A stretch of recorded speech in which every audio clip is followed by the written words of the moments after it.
polls wrapped up 9 o'clock for the presidential primary here in New York State. WENY's Marcy Walsh went to some of the local polling sites to see just how many people actually went out to vote today.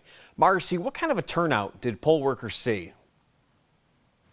Nick, across the board, people working the polls say it's been a low voter turnout today.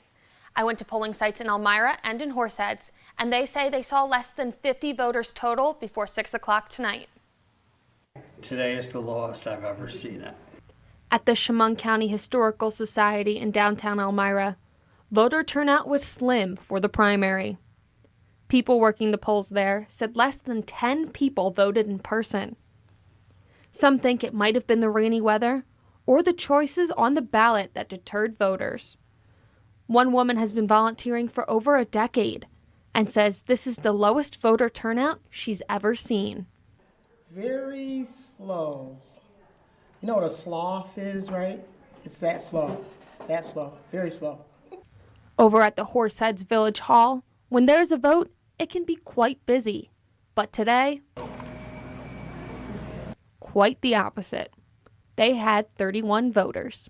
Each year it gets a little thinner, it seems like. But I think with all the technology that we have and the busy lives everybody has, that maybe we need to do a little more on our own. You know, Facebook, or whatever platforms you're on, if you know it's primary, put it out there. On the Republican ballot, Chris Christie, Nikki Haley, and Vivek Ramaswamy still appear, even though they have dropped out of the race.